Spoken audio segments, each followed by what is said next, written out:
Yo, what is up, everybody? So let's go back again. Another story from the collection titled Words Most Deathly, Stories That'll Chill You, written by Katie Moore 13. Remember to use the links in the description below. Show love to the author.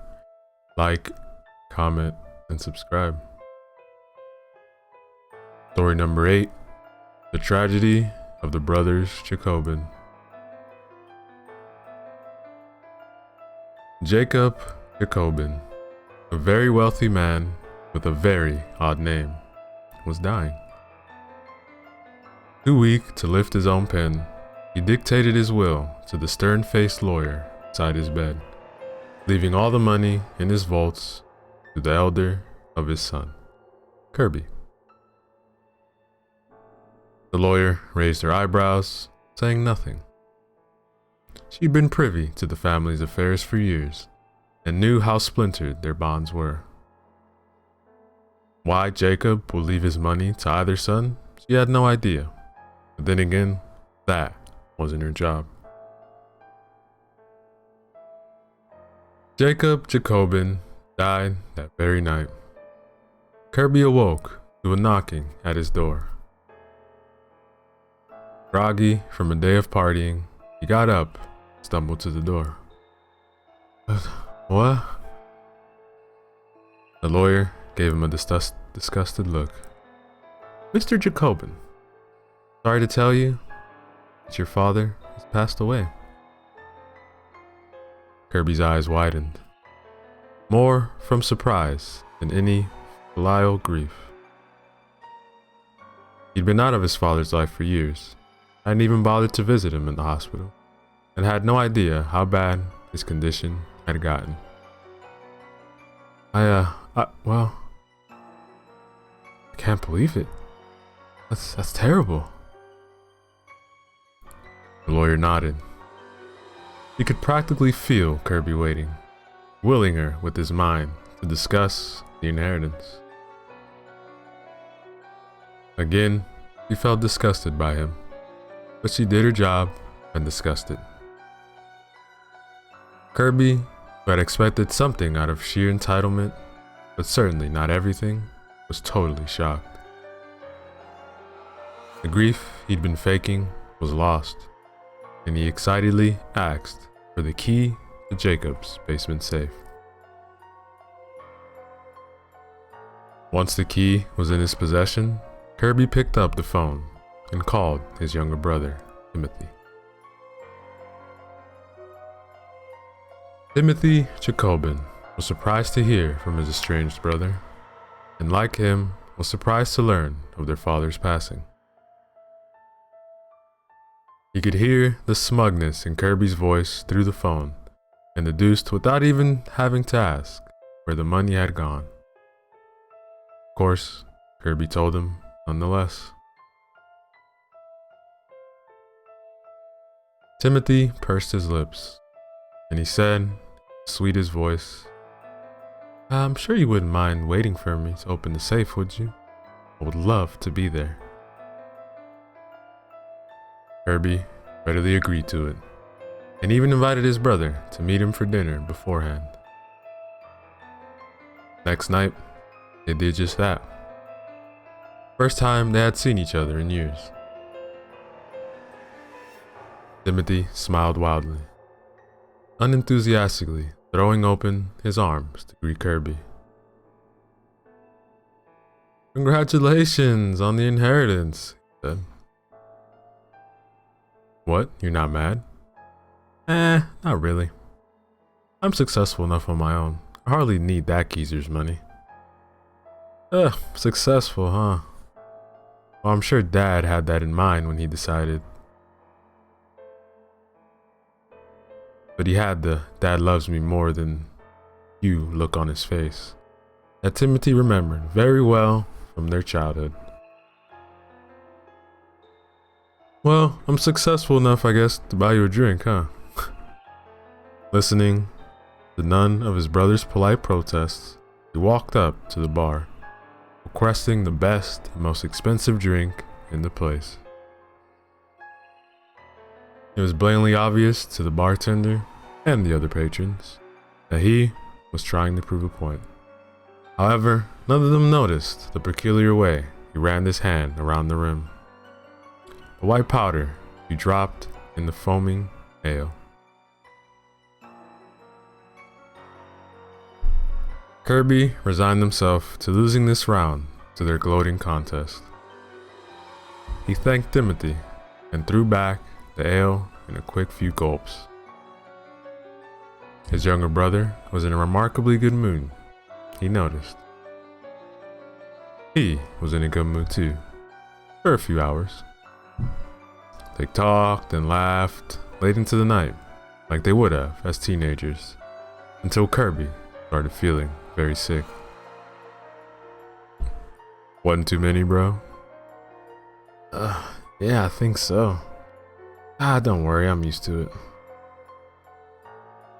He tried to stand and almost immediately fell over, coughing and holding back retches.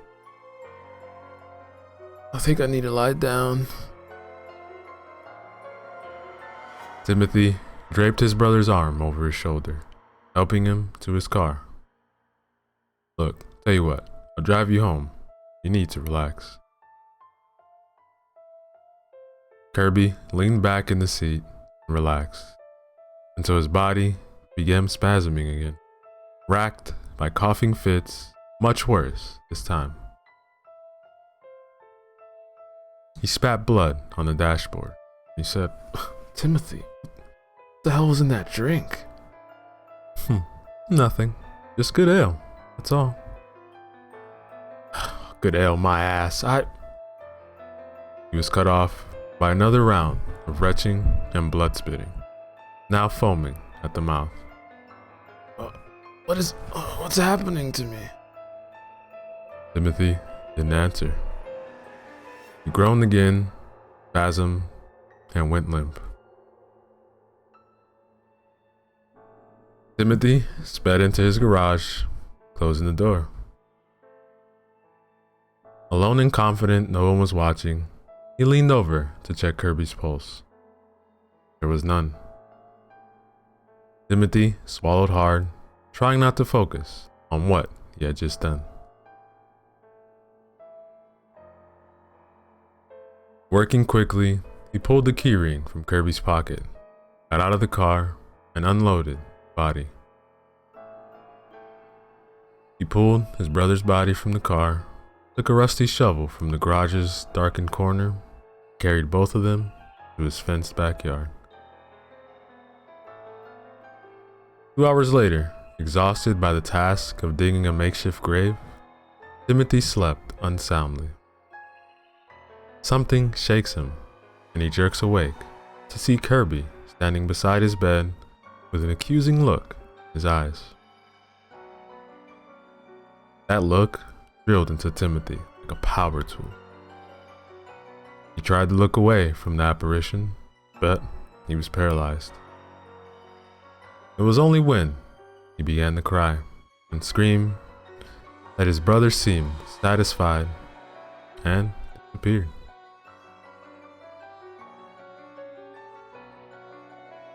He turned the key. No, the ghost followed him there. He could feel it. Hear its voice, whispering incoherently from the back seat. Timothy then slammed the door to Jacob's huge house behind them, praying father hadn't also returned from the grave.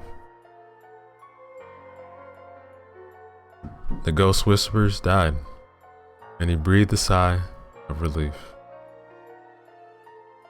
Temptation replacing his fear, Timothy wandered apprehensively to the basement, finding safe. He turned the key. The safe doors opened with a rusty creak, and even in the dark, Timothy could see a sparkle of what looked like gold. His father's riches, finally within his grasp, they escaped for so long. He reached in and grabbed the first thing he saw. A ring, incredibly elaborate, that looked like a class ring from some particularly elite college. Timothy laughed, the last of his fear gone, and slipped the ring onto his middle finger, closing his hand in a tight fist. It felt sharp. The ring felt sharp, like its edges had been filled with, or tiny spines had been slipped under the stone. The pain came on suddenly, spreading from his finger to his hand, to his arm, to the rest of him. Timothy yanked off the ring, flipping on the light to examine it. There were spines, tiny little needles, at the edges of the ring. He looked at his finger and saw a series of red prick marks, with ugly blue lines, bruises, spreading around them. Ah, God damn it. In his research he had done from the moment his father took ill, he'd come across things like this. There was no doubt in his mind, it was poison. Racked with pain and suddenly tired, Timothy sat down on the stairs. Whispers flooded his ears again, and he looked up to see his brother, now grinning perversely, staring down at him. Jacob's bodyguard found him the next morning, dead. Kirby's body was never officially found, but just about anyone can guess he is. And now, here I am, no longer Jacob's bodyguard, or anybody's, but still quite fond of the old house. And here you are, a ghost hunter, listening to me tell the story as I guide you around. That's a brilliant story, you say. You should write a book. But do you believe it? Do you think the spirits are still here? You weren't paying a damn bit of attention, huh? You missed the entire point. Look, I'm trying to tell you, sir, that it's not about the ghosts. I don't know if Timothy really saw anything, and I don't care. Evil doesn't come from the spirit world. Evil is in the living, in brothers who turn on each other tooth and nail for something stupid like money, or in a father so angry at his son's desertion that he would plot both their deaths. That is true evil. Scoff. I really couldn't care less if you find anything. The house isn't just haunted by spirits of the dead. It's haunted by the memories of the brothers Jacobin, of jealousy, greed, and murder. That is what keeps me up at night, not the whispers. And that, ladies and gentlemen, is the end